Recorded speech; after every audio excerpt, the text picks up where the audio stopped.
올해 그 103세가 되시는 연세대 김형석 명예교수님이시죠.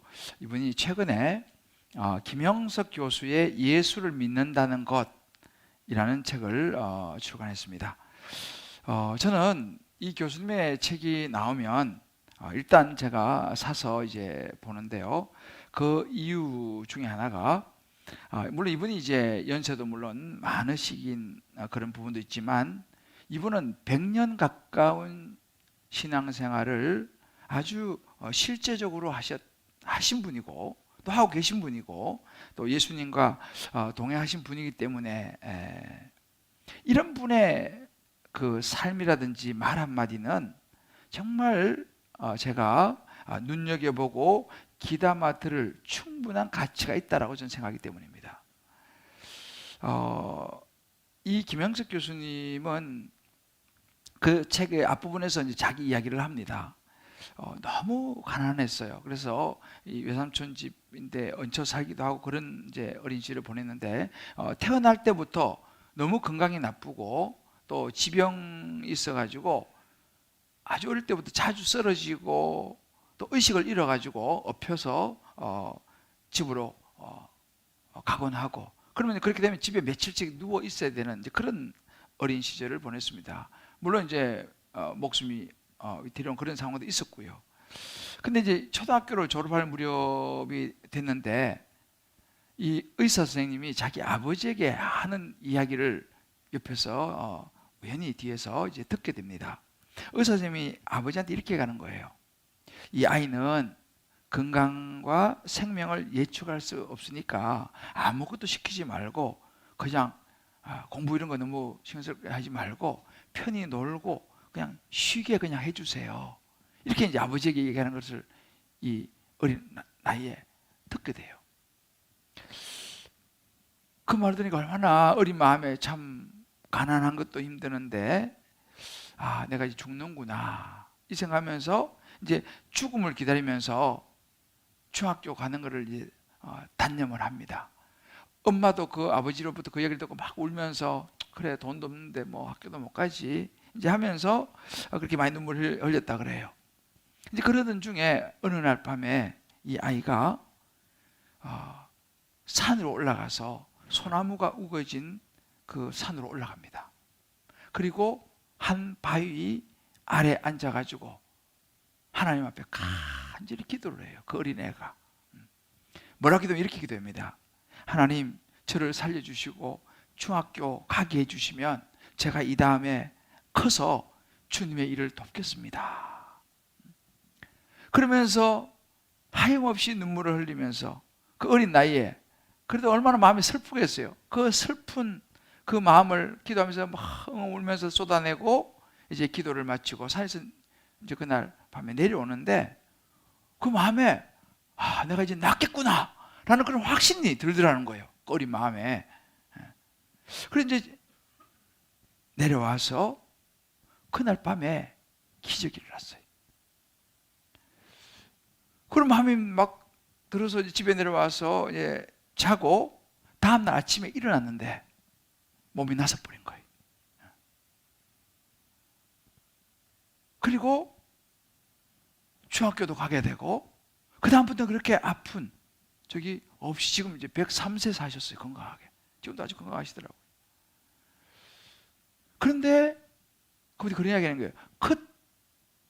그날 밤 그 이후로 자기 삶이 달라졌다는 거예요.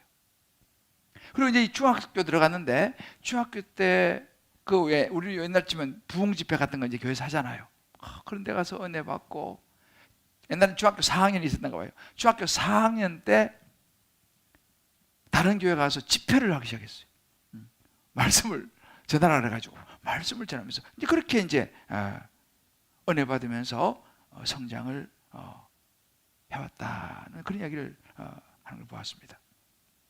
그런데 이분이 그런 이야기를 해요. 신앙이라는 것은 인격적 체험에 속하는데 어떤 사람들은 체험을 경험하고 난 다음에 그 체험이 신앙적인 어떤 이론적으로 이렇게 정리가 되는 사람이 있고 어떤 사람은 어떤 신앙이 이론적으로 먼저 정리가 되고 나서 체험을 하는 사람도 있는데, 자기는 전자라는 거예요. 자기는 먼저 체험을 이렇게 하고 그 다음에 이제 시간이 지나면서 이론으로 신앙이 정립이 된 그런 순서를 밟았다. 이제 그런 이야기를 이분이 하면서 그런 이야기를 하더라고요.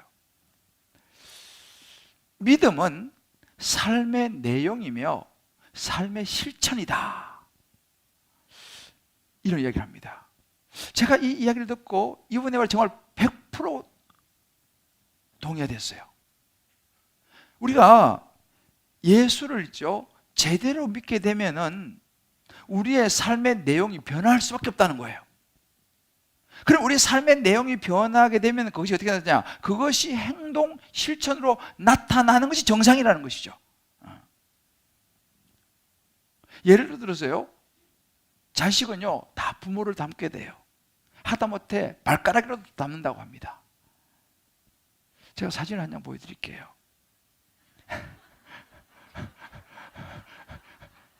좀 닮았습니까? 저는 잘 모르는데 사람들이 뭐 안 봐도 본질을 찾는다고 그래요. 그래요. 이게 부모 자식입니다. 그렇다면 우리가 하나님의 자녀가 됐다면요, 예수 믿고 하나님의 자녀가 됐다면 우리도 어딘가는 하나님을 닮아야 된다는 거예요. 예수님을 닮아야지 이것이 정상이라는 거예요. 안 닮으면 그거 좀 이상하다는 거죠. 오늘 바울이 하는 이야기가 바로 이런 이야기입니다. 예수 믿는 사람은 하나님과 또 다른 사람들과의 관계 안에서 어떻든지 간에 삶의 한 모퉁이라도 하나님 좀 닮은 구석이 있어야 한다는 거죠. 예수님을 좀 닮은 구석이 있어야 한다는 것입니다. 자, 그러면 어떻게 해야지 하나님을 닮은 뭔가 좀 구별된 사람으로 살아갈 수가 있느냐, 이 부분에 대해서 오늘 바울이 에베소 성도들에게 또 현대를 살아가는 저와 여러분, 우리 모든 성도들에게 이야기해 주는 대목이에요. 그 지난주에 제가 예수 믿은 사람은 예수로 옷 입고 또 일단 먼저 옷은 벗어야지 갈아입을 수 있지 않습니까? 그 지난주에 버리고 옷 벗어야 되는 거, 예수인으로 살기 위해서. 이제는 입어야 되는 거에 대한 부분을 오늘 이제 나누려고 하는데요, 이 시간 성령께서 저와 여러분 각자 한 분 한 분, 또 가정에서 예배드리고 각 처소 예배드리시는 분들, 여러분 상황을 제가 다 몰라요. 그렇지만 여러분 각자의 상황과 시간 속에서 오늘 이 시간 성령께서 여러분에게만 주시는 음성이 있어야 저는 확신합니다. 그 음성을 잘 들으시고 정말 새로운 하나님의 자녀로서의 옷을 또 한 겹 입을 수 있는 은혜의 시간 되시기를 주의 이름으로 축복합니다. 자, 그러면 하나님을 닮은 자녀로서 예수인으로 살아가는 삶이란 어떤 삶일까요? 그 첫 번째는 서로 친절하고 불쌍히 여기고 용서하는 것이다 라고 바울은 이야기합니다. 오늘 32절 말씀 보게 되면요, 서로 친절하게 하며 불쌍히 여기며 서로 용서하기를 하나님이 그리스도 안에서 너희를 용서하신 같이 하라, 이렇게 얘기합니다. 여러분 보세요, 예수님께서 우리에게 몸소 보여주셨던 모습입니다. 그 첫 번째, 서로 친절하라. 친절이라는 것은 뭐냐 하면 이 헬라어로는 크레스토스라는 말인데 인자하다, 이런 의미를 가지고 있어요. 이 말은 다른 사람에게 유익을 주는 마음이에요. 이게 친절이라고 합니다. 자, 불쌍히 여김, 이 말은 우리말로 척은하게 여긴다, 그런 말 있잖아요, 그죠? 척은히 여긴다는 말인데, 이거는 다른 사람들의 필요에 민감하고 내가 진심으로 다른 사람을 동정하는 그런 마음, 이런 게 하나님의 성품인데 이런 마음을 가져야 된다. 그리고 서로 용서한다는 말은요, 서로 향해서 친절하게 대하는 그런 마음뿐만 아니라 상대방이 내 기분을 혹시라도 상하게 하고 나쁘게 했을지라도 그를 용서하는 마음을 이야기합니다. 바로 이것이 뭐냐면 예수님께서 십자가상에서 저와 여러분, 우리를 구원하시기 위해서 보여주신 모습이 바로 이런 모습이라는 것이죠. 그래서 우리도, 너희도 예수님 자녀면, 하나님의 자녀면 이런 모습으로 살아가야 한다라고 말씀하시는 거예요. 자, 그럼 이런 모습을 살아가는 것이 구체적으로 우리 삶 속에 어떻게 나타날 수 있을까요? 바로 이런 모습입니다. 한 우리 집사님의 나눔을 여러분에게 좀 읽어드릴게요. 몇 년 전까지 집에만 오면 분노한 적이 많았습니다. 집안 정리나 일하는 방식이 제가 생각하는 기준에 미치지 않았고, 저는 아내를 돕는다는 생각으로 집안 정리를 도왔는데 오히려 아내는 더 스트레스를 받고 힘들어했습니다. 아내와는 점점 멀어졌고 대화도 잘 되지 않았습니다. 저는 저 나름대로 최선을 다하고 있었는데 이 문제가 해결되지 않아서 너무 답답했습니다. 이제 부부가 보통 이렇게 시작하지 않습니까? 너무 서로 힘든 거예요. 이제 그런 과정 속에서 이제 주님 기쁨의 교회를 한번 오게 되신 것 같아요. 그러면서 이제 제자 훈련을 받고 나서 집안 일에 대한 나의 의가 있었고 도와줄 때도 내가 생색을 내었다는 것을 깨닫게 되었습니다.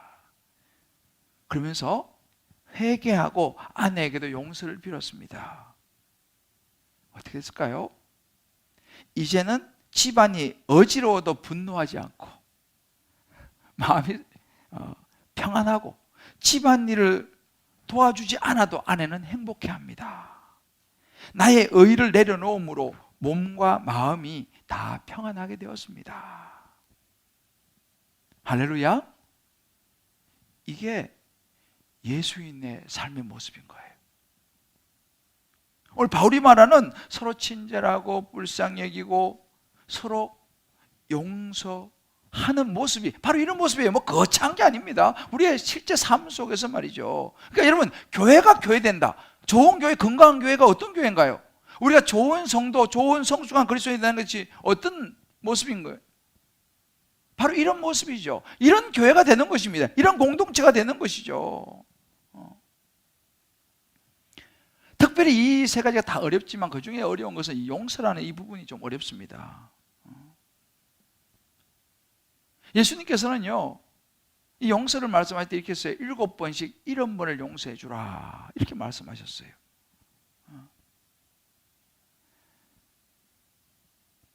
7번씩 70번이면 490번만 이 아니라 끊임없이 용서해 주는데 이렇게 말씀하십니다. 그런데 여러분, 이게 쉽지 않잖아요.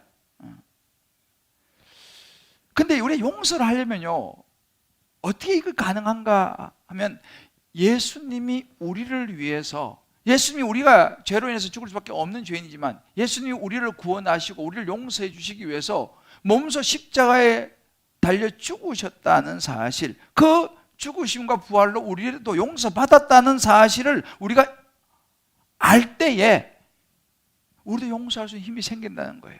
그래서 여러분 마태복음 18장에 보면요, 여러분 잘 아시는 이 유명한 비유가 나옵니다. 한 사람이 10,000달란트를 빚을 졌는데 그 빌려준 사람이 탕감을 해줬어요.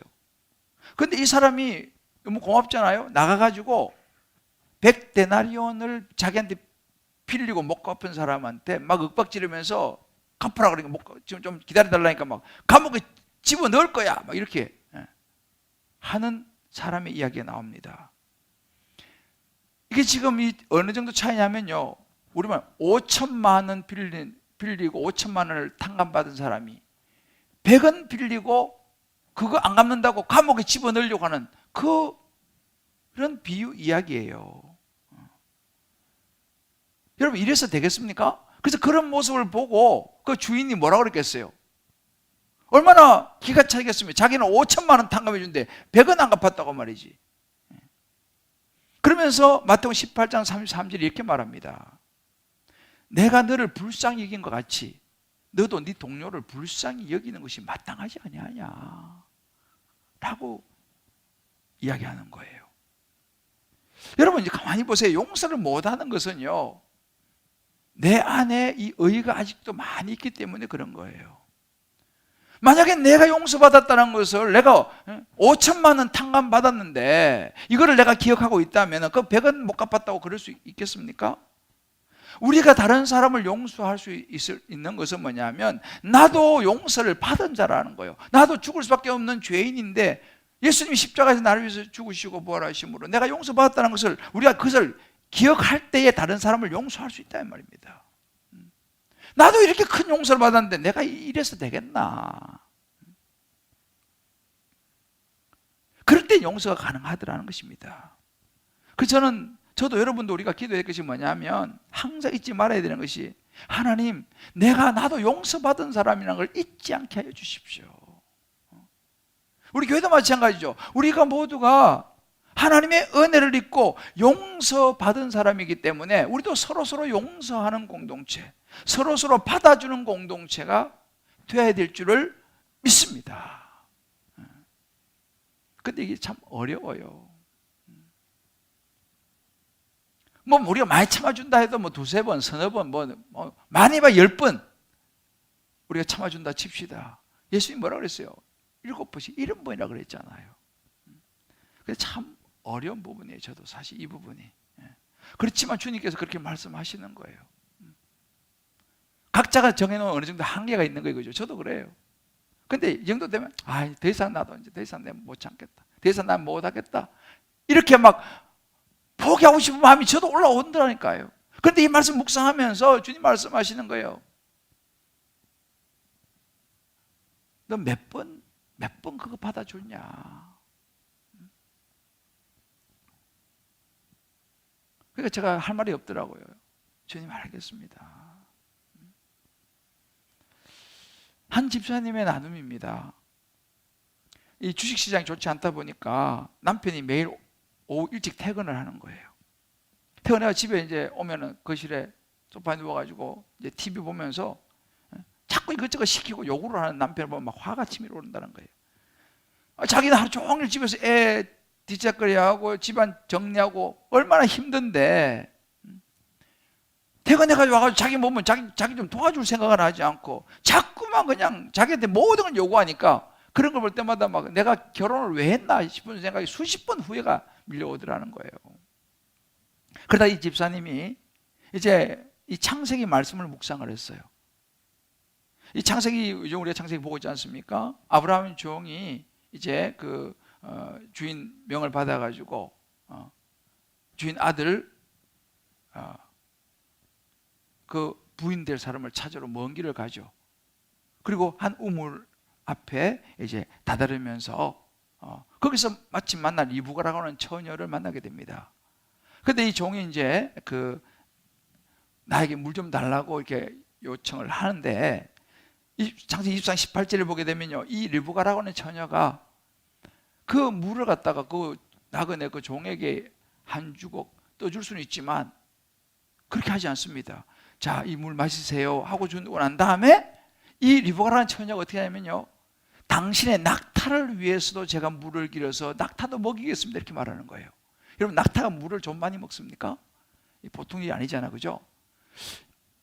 이렇게 이 리브가라는 처녀가 이렇게 낙타한테까지도 물을 먹이는 것을 이렇게 묵상하면서, 어떤 묵상이냐면, 이 리브가라고 하는 처녀가 먼 길을 걸어서 지치고 힘들고 목마른 이 사람과 이 낙타를 향해서 이렇게 물을 가지고 이렇게 수고를 해서 섬기는 걸 보면서, 야, 이 여인의 마음이 참 긍휼의 마음이 많구나, 그 낙을 향한 그 불쌍히 여기는 측은한 여기는 마음이 많구나, 이 묵상하다가 무슨 묵상을 했냐면요, 그래, 맞아, 바로 예수님께서 바로 이런 죄로 죽을 수밖에 없는 목마른 인생인 나를 구원하시기 위해서 십자가에서 그렇게 목숨을 버리시면까지 나를 구원해 주시려고 나를 그렇게 불쌍히 여기시고 나를 측은히 여기셨구나, 이것이 갑자기 깨달아지면서요, 눈물이 막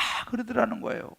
내가 이렇게, 나도 이렇게 은혜를 입은 사람이고 나도 이렇게 긍휼히 여김을 받은 사람인데 라는 생각에 눈물이 막 흐르면서, 이제 그 은혜가 이제 남편에게 이제 이렇게 흘러가기 시작했어요. 그렇게 그런 마음으로 남편을 보니까 남편이 왠지 힘들어 보이고 연약한 모습이 보이더라는 거예요.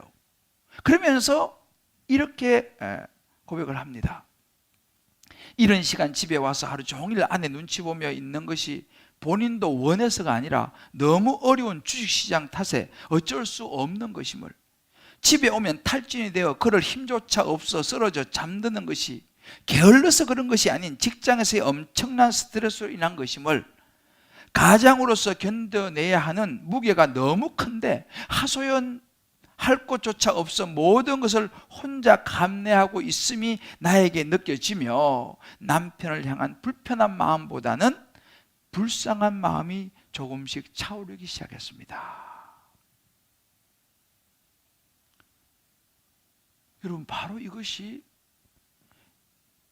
예수인으로 살아가는 하고의 순종의 모습이에요. 이게 바로 하나님을 본받는 삶의 모습이에요. 뭐 거창한 게 아닙니다. 바로 이런 것이 오늘 이 바울이 말하고 있는 예수인으로 살아간다는 거, 예수 믿는 사람은 이런 처근한 마음을 가져야 된다는 거예요. 남편은 아내를 향해서, 아내는 남편을 향해서. 여러분, 각자 우리 말씀 가지고 한번 적용해 보세요. 우리 예수님 살아간다는 것은 예수 공동체 안에서 또 이 관계 속에서 다른 사람을 향한 배려의 삶이라고 말하는데, 정말 나는 남편과 아내 혹은 부모와 자녀 사이에 정말 이렇게 받아주는 친절과 척은히 여기는, 불쌍히 여기는 마음과 용서하는 마음이 내게 있느냐? 우리 각자 한번 돌아보고 다락방에서도 꼭 여러분들 한번 나눠보시기를 바라요. 이 말씀 노트에 제가 자세히 적어놨습니다. 꼭 한번 나눠보세요. 이것이 예수인으로 살아가는 삶이라는 거예요.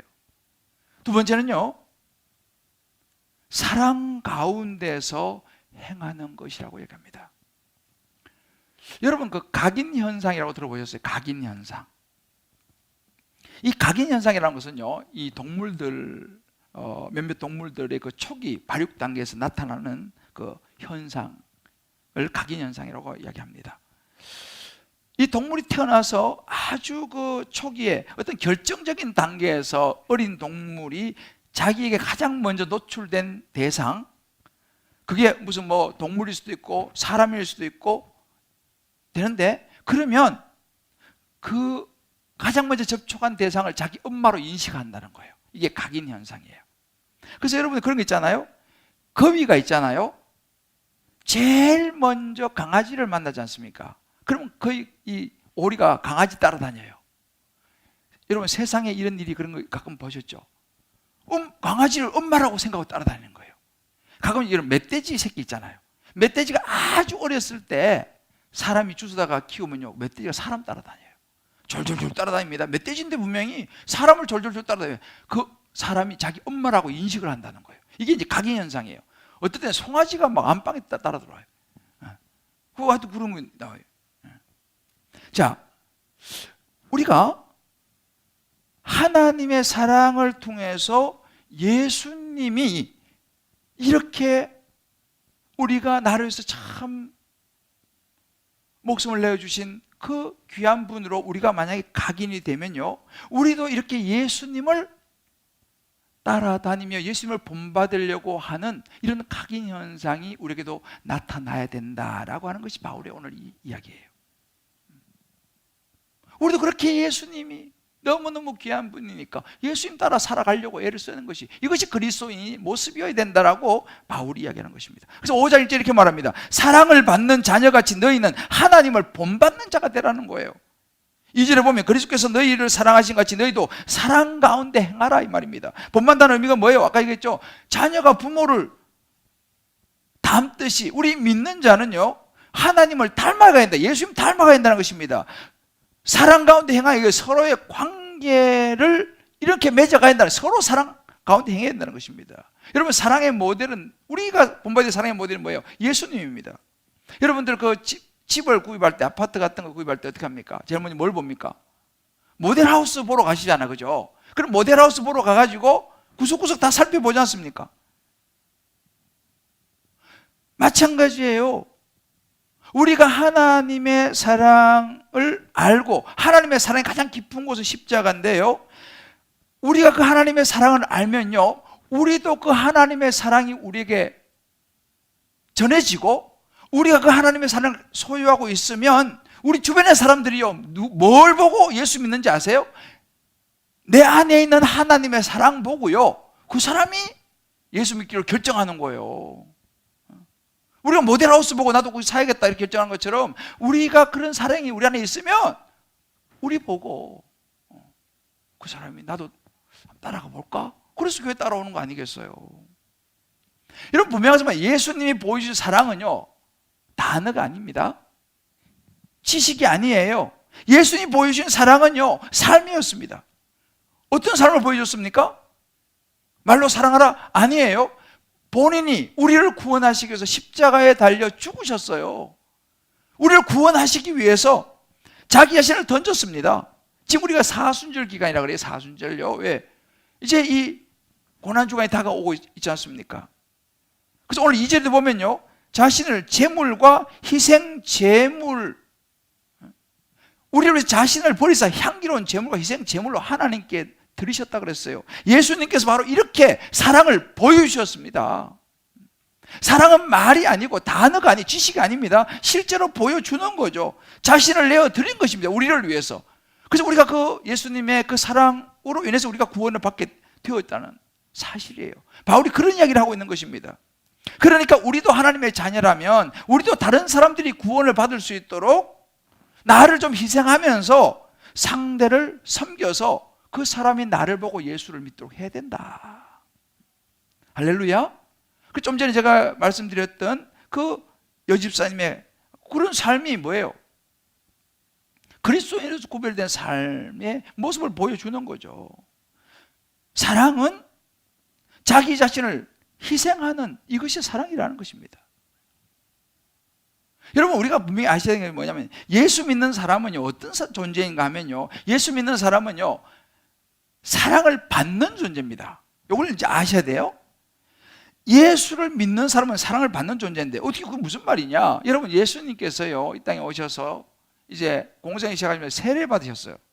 세례요한한테 세례를 받고 물에서 딱 올라오시니까 하늘에서 마태복음 3장 17절에 음성이 들렸습니다. 하늘로 소리가 있어 말씀 이는 내 사랑하는 아들이요 내 기뻐하는 자라 그랬습니다. 여러분 보세요. 예수님이 하나님께서 이는 내 사랑하는 아들이다 내 사랑하는 아들이라고 딱 확정을 지어줬어요. 이것이 예수님에게는 얼마나 큰 힘이 됐는지 몰라요. 그 이후에 모든 힘들고 이거 다 그 하나님의 사랑으로 이겨낼 수 있는 힘이 된 것입니다. 여러분 마찬가지 우리 그리스도인 예수 믿는 사람은요 우리가 이 하나님의 이 사랑을 받은 거예요. 요한복음 3장 여러분 하나님이 세상을 이처럼 사랑했다는 거죠. 그래서 독생자를 주셨어요. 하나님이 저와 여러분 한 분 한 분을 너무너무 사랑하셔가지고요 하나밖에 없는 예수님을 이 땅에 보내주셨다는 사실입니다. 여러분 이걸 잊어버리면 안 돼요. 여러분 한 분 한 분이 그런 존재입니다.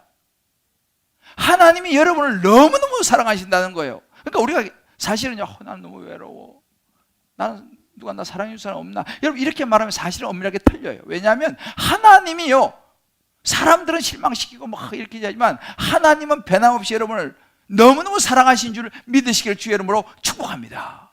이걸 여러분 아셔야 돼요. 이 사랑을 아셔야 돼. 왜? 예수 믿는 사람들은 하나님의 사랑을 받는 존재라는 거예요.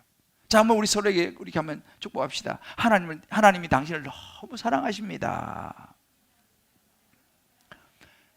이 사랑을 알면 흔들리지 않아요. 부부 사이도요 사랑이 견고하면요 부모 자식 사이 사랑이 견고하면요 흔들리지 않습니다. 제가 그 구치소 사역을 많이 하신 분의 이야기를 들어봤어요. 구치소 가면요 이제 사람들이 많이 이런저런 사고 치고 이제 구치소에 들어와 있지 않습니까? 그 어떻게 하다 이렇게 들어오게 됐냐 이런 얘기를 쭉 많이 들어보면요 대부분이 출발이 어디냐면 사랑받지 못해가지고 출발은 그래요. 애들도 그렇고 사랑받지 못해. 그래서 이걸 우리가 사랑 결핍증이라 그래요. 사랑받지 못해가지고 다른 걸로 뭔가를 채우려고 하고 뭐 물건으로 채우려고 그러고 하고 뭐 다른 이렇게 하다 보니까 사고를 치게 되고 그래서 오는 경우가 많다는 거예요. 그러니까 보세요. 세상의 문제는 결국은요 사랑이 결핍의 문제입니다. 사랑으로 안 채워지니까 다른 걸로 채우려고 그러니까 거기서부터 문제가 되는 거예요. 여러분 잘 생각해 보세요. 여러분 부부도 마찬가지고 부모 자식도 잘 한번 생각해 보세요. 사랑의 문제입니다. 아유 목사님 저는 사랑을 너무 과하게 줬어요. 그건 사랑 아니고 욕심이에요. 그걸 사랑이라고 생각하시면 안 돼. 사랑은 희생이거든요. 여러분 바울 아시죠? 바울은요 정말 부지런한 사람이었고 지식인이었고 철저한 종교인이었어요.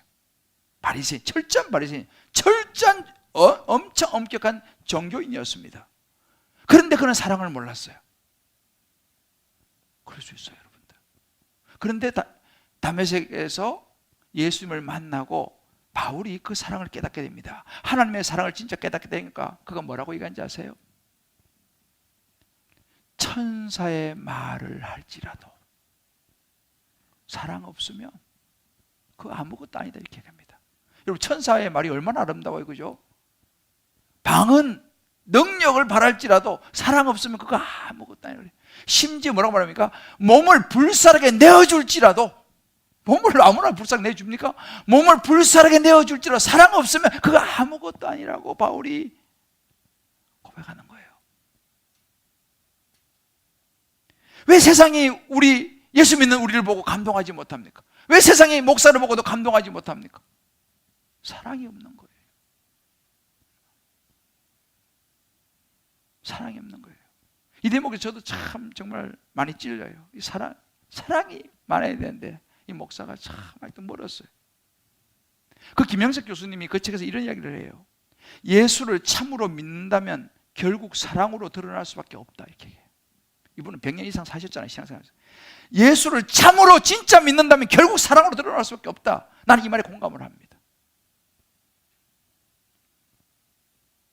어느 목사님 그런 얘기 하더라고요. 요즘은 양치기 소년이 너무 많대요. 양치기 소년 같은 목사도 너무 많대요. 말은 얼마나 잘하는데 이 시대 사람들은 말 그만하고 행동으로 보여달라는 거예요. 이게 안 된다는 거죠. 저는 최근에 한 부부의 그 헌신, 그 사랑을 보면서 정말 내가 감동하고 눈물이 났어요. 우리 교회가 아까 광고 잠깐 나왔습니다만 이번 주 오는 토요일 날 포천에 월드 미션 조이 처치라고 한 교회를 이제 창립 예배를 드리게 돼요. 그런데 이 월드 미션, 그러니까 세계 선교 기쁨의 교회인데 이게 어떻게 시작됐냐면요, 한 부부가 참 신실한 우리 집사님 부부가 계시는데 이 부부가 이제 공장을 하는데 그 공장에 이제 네팔 사람들이 있는 거예요. 복음을 좀 전하고 싶은 거, 이 사람들한테. 그런데 여기저기 이야기해도 관심을 안 보이더라는 거예요. 자기들은 이 사람들 어떻게 해도 이 멀리서 온 나라 사람들 예수님 좀 전해가지고 예수 믿게 하고 싶은데 교회 가서 이야기해도 관심이 없고 뭐 하여튼 관심이 없더래. 그래서 어떻게 이 사람들이 복음을 전할까 고민하다가 우리가 그럼 한번 해볼까 이렇게 하다가 저를 찾아온 거예요. 제가 그 얘기를 딱 들었을 때 너무너무 좋은 거예요. 왜? 아니 이게 하나님 기뻐하시는데 교회가 그게 안 하면 뭘 하겠냐. 걱정하지 마시라고. 우리가 할 수 있는 다 도와드리겠다. 그래가지고요, 네팔 목사님, 우리 네팔에 있는 선교사님 있잖아요, 우리 후원하는 선교사님 연락해가지고 좋은 네팔 목사님 한 분 구했어요. 그리고 그 목사님하고 그 외에 필요한 것들 우리가 두 분이 헌신하니까 다 해가지고 이번 주 창립 예배를 드리게 되는 거예요. 그래서 이름도 월드미션 조이 처치, 기쁨의 교회를 하고 싶다는 거예요. 아이고 좋습니다. 그 정말 우리의 형제 교회로서 이번 주 창립 예배를 드리고 이제 우리 레이토르교가 가서 특송하고 우리 장로님들하고 우리 다 가가지고 또 우리가 예배 인도하고 다 주관해서 할 거예요. 그런데 여러분 이것이 있잖아요, 그 두 분 집사님의 헌신으로 시작된 거예요. 뭐예요? 그게 사랑입니다, 여러분. 그게 사랑이에요. 그 외국에서 온 노동자들을 어떻게 해서 사람들 복음을 전하고 싶은데 방법이 없을까를 고민하다가 저를 찾아오고 만나게 되니까 얼마나 좋은 일이에요. 이게 사랑이에요. 이게 사랑이에요. 날마다 뭐 외치는 게 사랑이 아니라니까요. 우리가 예수 믿는 사람 안에 사랑 빼버리면요, 우리 아무것도 남는 거 없습니다. 사랑은요 말이 아니라 헌신이에요. 최근에 우리 한 집사님 의사분 수술을 굉장히 많이 하세요. 근데 이 집사님은 수술하기 전에 항상 기도를 해준대. 최근에도 기도해주고 수술했는데 이 사람이 기도했다고 컴플레인을 걸었네. 기도해줬다고 컴플레인을 걸은 거예요. 기도 안 차잖아, 그죠? 어떻게 했어요? 수술비를 내가 안 받을 테니까 예수 믿으셔야 됩니다. 이렇게 나온 거예요. 그 남편은 교회 다닌대요. 그랬더니만 막 이만해져가지고 감사하다고. 이번 주 꼭 교회 가세요. 교회 갔을까요? 안 갔을까요? 나는 아마 갈 것 같아. 그분. 여러분, 이게 사랑이에요. 이게 사랑이에요. 막 따지고 뭐 이게 아니고, 그렇게 내가, 사랑은요 희생과 헌신에 따라야지 사랑이라니까요. 챙길 거 다 챙기는 거 그거 사랑 아니에요. 각자 한번 적용해 보세요. 예수님은 나를 구원하시기 위해서 십자가에 자기 목숨을 내주신 희생과 사랑을 보여주셨는데, 나는 그 희생과 사랑을 얼마나 생각하면서 나도 그 사랑 흘려보내고 있느냐라는 거예요. 나는 주님을 위해서 뭐를 헌신하고 뭐를 좀 희생하냐는 것입니다. 그 사랑을 보여주냐 이 말이에요. 말로만 하는 게 아니고.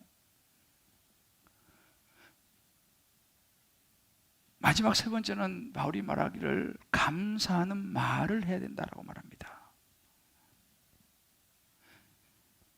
예수님으로 살아가려면 감사하는 말을 해야 되는데, 4절을 보면요, 누추함과 어리석은 말이나 희롱의 말이 마땅치 않고 오히려 감사하는 말을 하라. 여러분 보세요. 누추함, 어리석은 말, 희롱은 다 대상이 누굽니까? 다른 사람인 거예요. 다른 사람을 향해서 막 이렇게 안 좋은 말을 하는 그 핵심엔 누가 있냐면 자기가 중심이 돼 있어요. 모든 초점은 자기에게 있기 때문에 자기 앞에서 아닌 건 틀린 거예요. 희롱하고 조롱하고 안 좋게 말하고 더러운 말하고, 우리 지난주에도 봤잖아요. 이렇게 되면 어떻게 돼요? 자기밖에 관심이 없어요. 다른 사람 관심이 없어요. 얼마나 이기적인지 몰라요. 이게 되면 어떻게 되냐면요, 결국은 나오죠. 음행과 온갖 더러운 것과 탐욕으로 흘러가게 됩니다. 왜? 자기 중심이니까요. 이런 모습이 뭐예요? 우리가 자기가 중심이 되고 자기의 모든 욕심이 집중이 되게 되면요, 이게 자기 연민이 되고요, 자기 위로, 자기 욕망을 채우려고 이런저런 안 좋은 말을 하고 안 좋은 행동을 하게 되는 거예요. 바울이 무슨 이야기냐면 이거와 극명하게 반대되는, 대조되는 모습이 뭐냐? 감사라고 얘기하는 거예요. 근데 우리 안에 이런 모습이 없습니까? 욕심이 없어요. 저도 욕심이 있는데요, 이런 것이 우리 안에 없지 않습니다. 있습니다. 그럼 어떻게 되냐? 그거를 넘어서 주는 게 뭐예요? 감사하는 말을 하라는 거예요. 감사는 뭐예요? 내 중심이 아닙니다. 감사는 하나님 중심이에요. 우리가 감사는 대상, 하나님 감사합니다. 그러니까 감사는 하나님 중심인 거죠. 하나님 생각하면 이웃을 향해서 감사할 수 있고, 또 주변을 향해서 감사할 수 있고, 예수님께 감사하고. 그러면 어떻게 해요? 감사라는 것은요, 이 표현이 나오는 거죠. 이게 은혜가 되고 충만해지는 것입니다. 이게 바로 성도의 모습, 예수인, 예수 믿는 사람으로 살아가는 모습이 뭐냐? 이렇게 감사하는 말을 자꾸 해야 한다는 것입니다. 오히려 감사하는 말, 뭐가 우리 감사할 게 있습니까? 많죠. 무엇보다 우리가 죄로 인해 죽을 수밖에 없는 죄인인데, 하나님이 예수님 보내셔서 우리를 구원하셨지 않습니까? 값없이 주신 하나님의 이 구원의 은혜, 이거 얼마나 감사한 거예요. 생명을 살려주셨는데 그거보다 감사한 게 어디 있습니까? 그래서 고린도후서 9장 15절에 이렇게 말합니다. 말할 수 없는 그의 은사로 말하며 하나님께 감사하노라 그랬어요. 이 감사는 다른 사람을 자꾸 세우는 거예요. 우리도 그러면요, 심령이 기뻐져요. 시편 50편 23절 이렇게 말합니다. 감사로 제사를 드린 자가 하나님을 영화롭게 하나니 그 행위를 옳게 하는 자에게 하나님의 구원을 보이리라, 이렇게 말씀하십니다.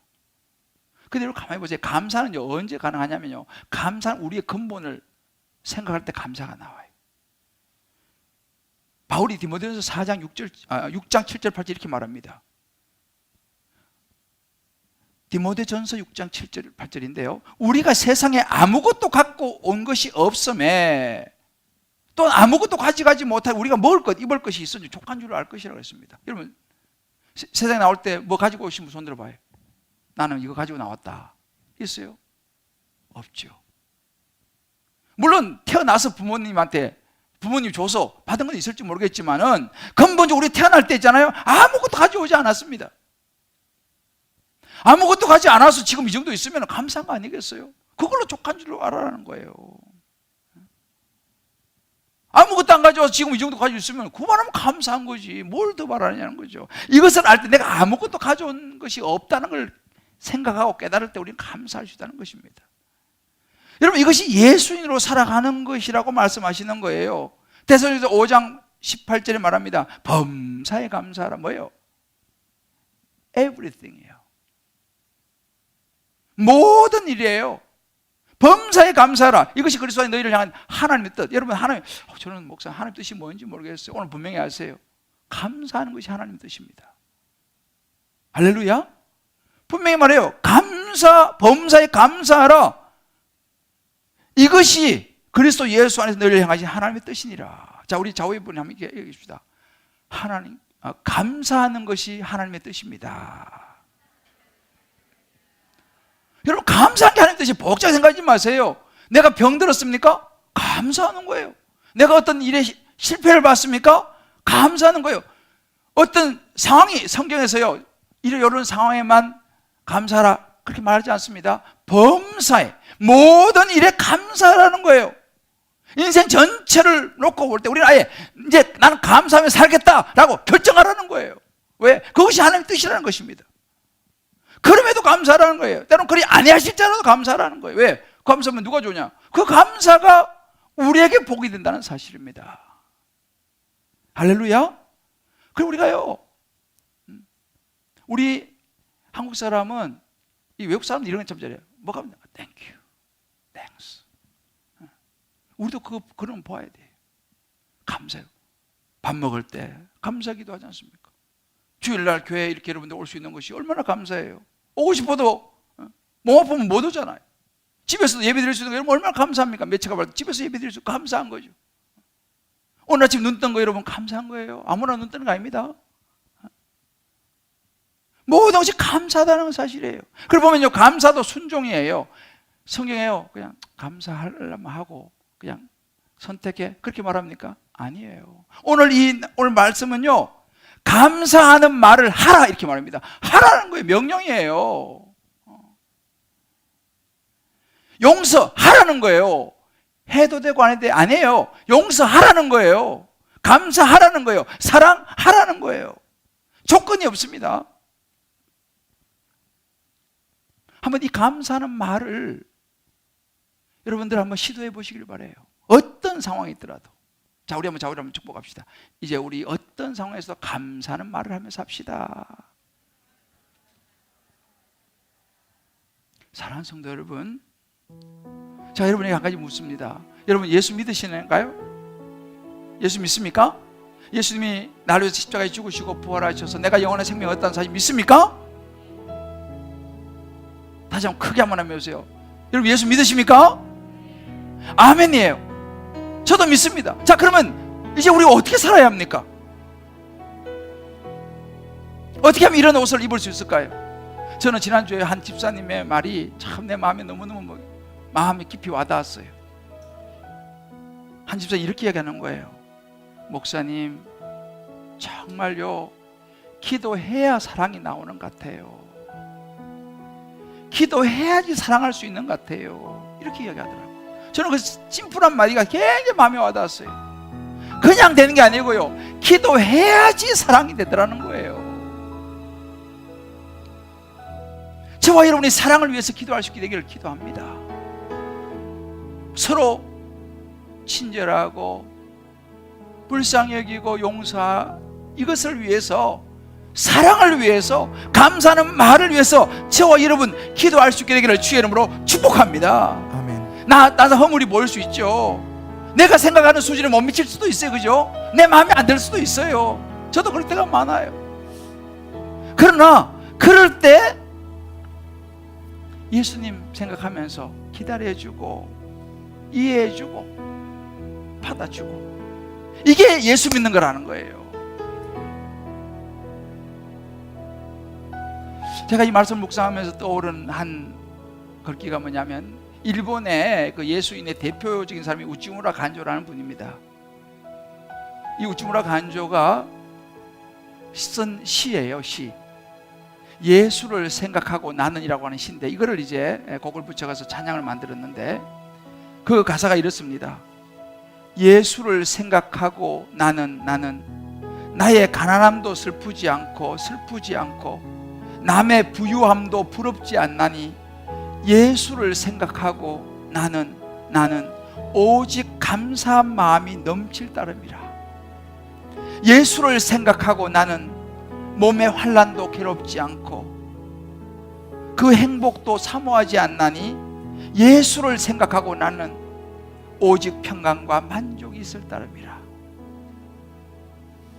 예수를 생각하고 나는 일의 실패에 실망치 않고 그 성공에 뛰고 기뻐하지 않나니, 예수를 생각하고 나는 영원한 승리자이기 때문이라. 저 이 가사가 너무 내 마음에 와닿아요. 예수 생각하지 않으니까 안 되더라니까, 이게요. 제 힘으로 안 되더라니까요. 근데 예수 생각하니까, 나도 용서받은 그 예수님 생각하니까 한 걸음 내딜 수 있는 힘이 생기더라고요. 우리 한번 이 시간 이 가사 생각하면서, 오늘 말씀 생각하면서 한번 부르고 같이 한번 기도합시다. 예수를 생각하고.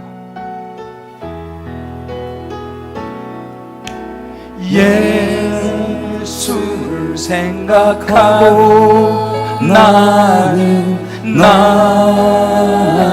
예수 생각하니 나의 가난함도 슬프지 않은 거예요. 나의 가난함도 슬프지 않고 가지고 온 거 아무도 없었잖아요. 남의 부유함도 부럽지 않은 거예요. 부유함도 부럽지 않나니. 왜요? 예수 생각하니까. 예수를 생각하고 나는 오직 감사한 마음이 넘칠 따름인 거예요. 오직 감사한 마음이 넘칠 따름이라. 예수 생각하니까. 예수를 생각하고 나는 몸의 환난도 괴롭지 않은 거예요. 예수 생각하니까. 십자가 생각하니까. 예수도 십자가 지셨는데 괴롭지 않고 너무 세상의 행복도 너무 사모하지 않는 거예요. 행복도 사모하지 않나니, 세상의 행복을 또 사모하지 않는 거예요. 왜요? 예수 생각하니까. 예수를 생각하고 나는 오직 평강과 만족이 따라오는 거예요. 오직 평강과 만족만 있을 따름이라. 3절입니다. 그래요. 예수를 생각하니까. 예수를 생각하고 나는 일에 실패할지라도 일에 실패에 실망하지 않는 거예요. 일에 실패에 실망치 않고 예수 생각하니까 실망치 성공에 않고 난리도 않은 거예요. 그 성공했다고 말하지도 않은 거예요. 그 성공에 성공이 다가 아니거든. 왜 모르게 다가 아니거든요. 기뻐하지 않나니. 왜요? 예수를 생각하니까. 예수를 생각하고 나는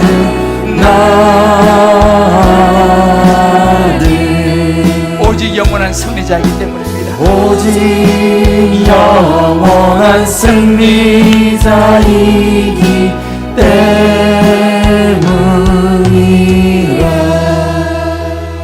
사랑하는 예수 생각하며 살아갑시다. 아멘. 아멘. 할렐루야. 아멘. 이게 예수 믿는 거예요.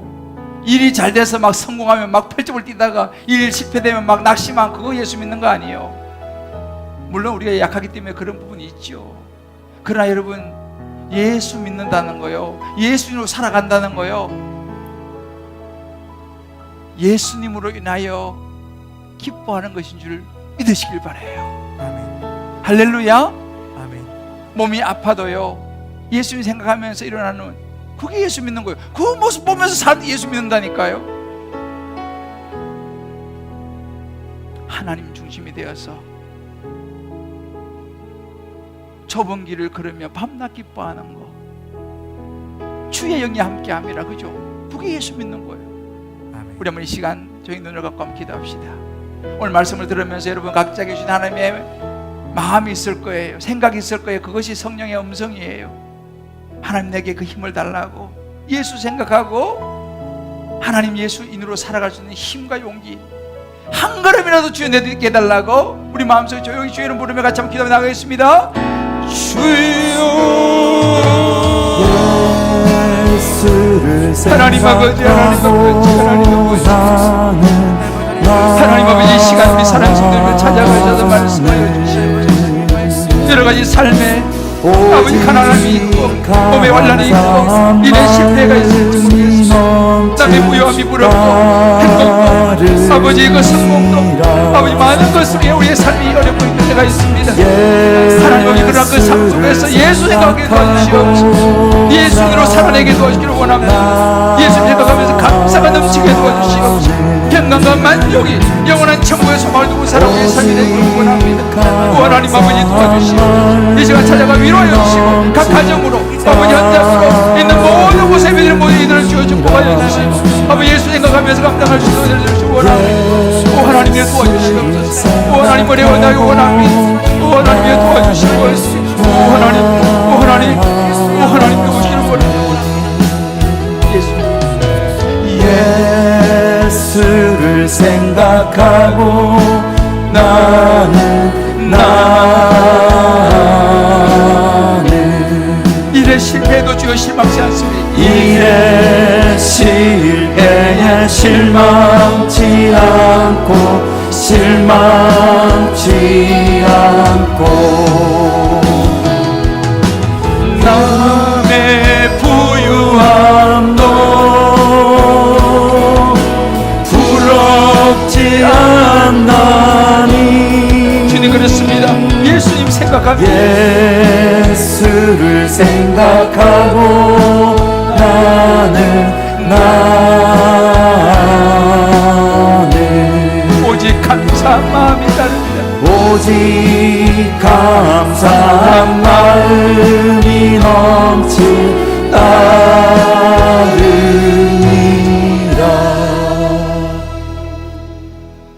하나님 아버지,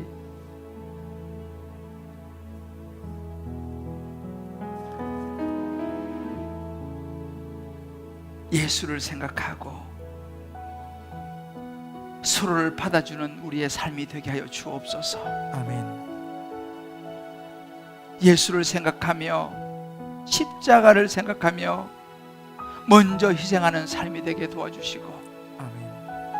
어렵더라도 그리 아니하실지라도 감사의 말을 하는 예수님을 닮아가는 예수인 되게 하여 주시옵소서. 아멘. 마음에 결심하고 나아가는 우리 사랑하는 성도님들 한 분 한 분, 또 각 가정에서 예배드리는 모든 분들 한 분 한 분 주여 위로하시고 예수로 말미암는 큰 감사와 기쁨과 소망과 평강이 임하게 하여 주옵소서. 아멘. 예수님의 이름으로 기도합니다. 아멘. 아멘.